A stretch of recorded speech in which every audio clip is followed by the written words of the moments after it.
just like that, we're outside in beautiful sunny California. Welcome back. Thank you for joining me again for this video. I wanted to be outside today. It's a beautiful day. The weather is great. And I just wanted to be out of the office, or the spare bedroom, as we call it, and get outside and talk about Manchester United and everything that's been going on out here in the wild. All right, so we beat Southampton 3-0. We beat Barnsley 7-0, and we're feeling great. We're playing some good football. We're holding on to possession. We are doing all the right things for the most part. And the fans are kind of quiet, going, okay, let's see. I was like him. I was going, okay, let's see what's going to happen against Crystal Palace. That's the real test. We needed those two games right after Liverpool. We needed, for lack of a better way to say it, 2 easy games. We needed those 2 easy games after Liverpool to see how this team's going to progress and if we're going to play some better football, and we have.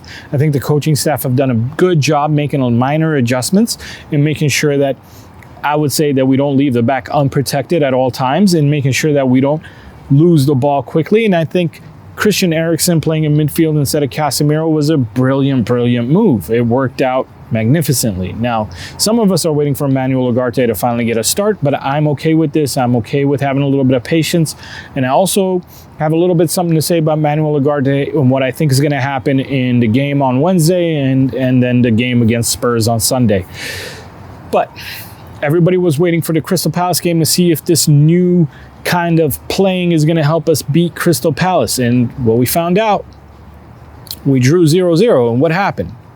What happened is quickly people started criticizing Ten Hag again. He messed up the starting 11 lineup. He made bad substitutions, blah, blah, blah, left and right. Everywhere, everybody clowning and getting on Ten Hag's back all over again. Here's what I have to say about that.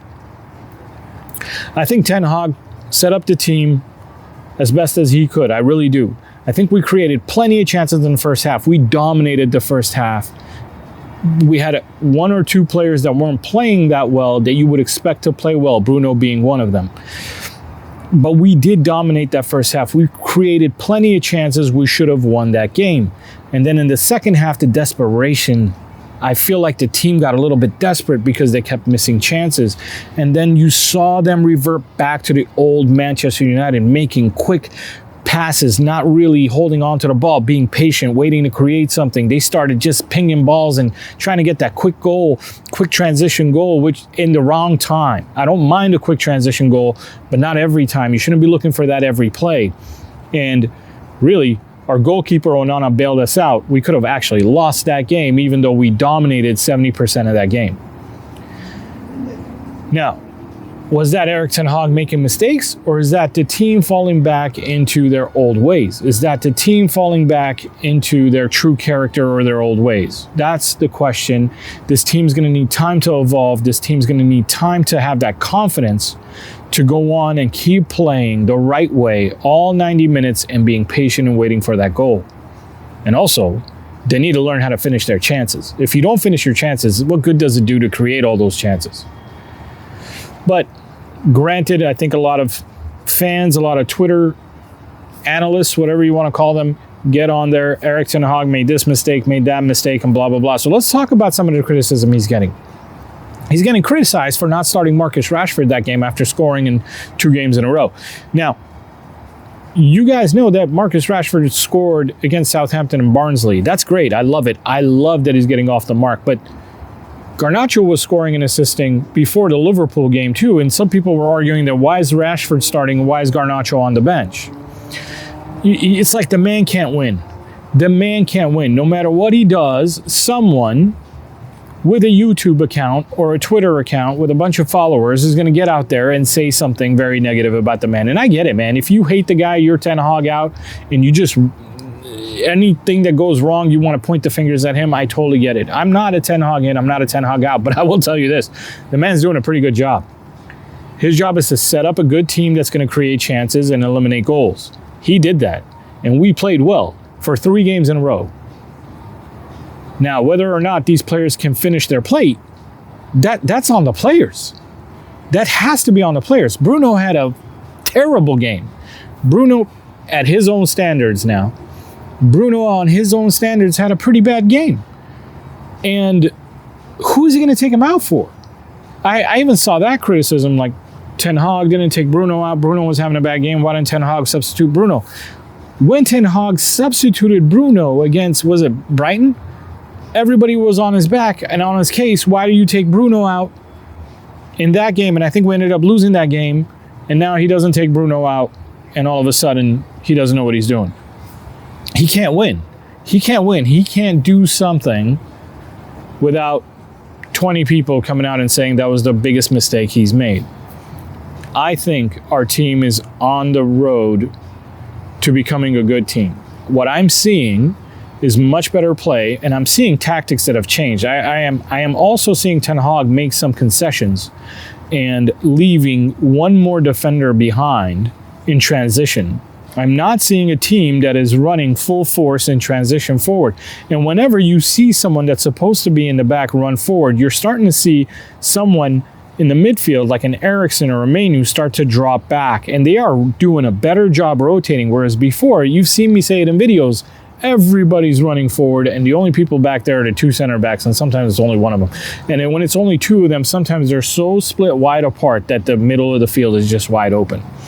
Now, you're seeing one of the fullbacks stay a little bit deeper back, and if one of them does go, you're seeing one of the midfielders rotate back. It's actually very, very nice to see. It's a sign that the manager himself is conceding some of his own beliefs. Because I think he would rather attack with as many numbers as possible. I think it's just in his nature, but I think he's starting to find out that this team is capable of making some stupid mistakes in transition, which leaves us wide open. And that's not going to change. Not with this squad. Not with the leadership we have in the squad right now. Let's talk about the Crystal Palace game. Crystal Palace game, we were dominating the game, and then in the second half, you could just smell the desperation in the team, so they start to play like their old ways, like I said. And they start making these crazy through ball passes, these long balls and everything else, and you would expect the veteran leadership, like a Bruno Fernandes, the captain out there, to calm everything down, but he's actually a part of the problem when this happens. If you watch the game again in the second half, Bruno's a part of the problem. He wants that quick transition goal, and I love it when it comes off. But when it doesn't come off, we just look stupid. And we're wasting the ball. We're wasting possession, and also we're granting them easy chances, easy counterattacks. That's when a captain, a veteran, needs to go, whoa, whoa, whoa, this ain't the time. This is not how we should be playing. We need to go back to dominating the game like we did in the first half. Keep the ball, keep the numbers, get people in the right positions to where their press is just running around aimlessly while we pass it around. I think they're going to learn a lot from watching the video this week, which I'm sure they've already done. And I think we're going to have a better game on Wednesday, which I cannot wait to see. I can't wait to see the starting 11, which I'm going to tell you guys, I don't think you're going to see Emmanuel Ugarte starting on Wednesday either. I think Emmanuel Ugarte gets the last 30 minutes of that game, maybe 20. And then I think Ugarte's first start will be against Spurs on Sunday. I think you hold off on that. And that's another reason why I think he didn't start Rashford. We don't know why he didn't start Rashford.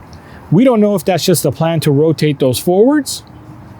And we don't know if he was told by the medical department he's been playing too many games, he's got too many minutes, and he needs to sit one out. Or we don't know if he just wants to make sure on Wednesday's game we don't start the European campaign with a loss. And Rashford's his best forward, so he wants to rest him and make sure he's fresh because he's starting on Wednesday.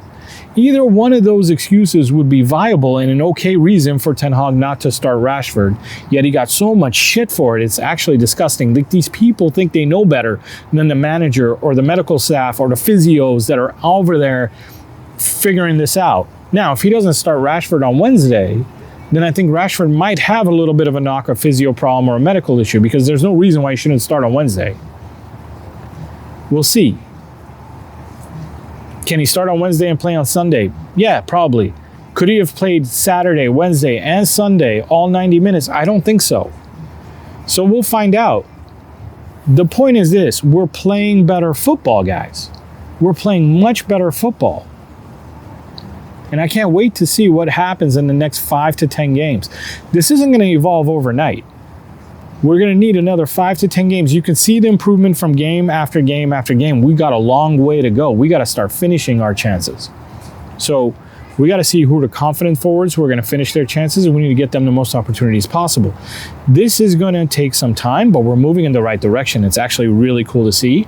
And as long as we hit our stride by the end of October, I'll be pretty happy.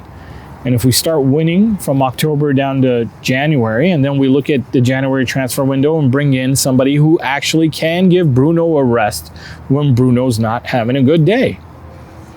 That is still our biggest missing piece, which is without Bruno's creativity, we have nobody. We have nobody.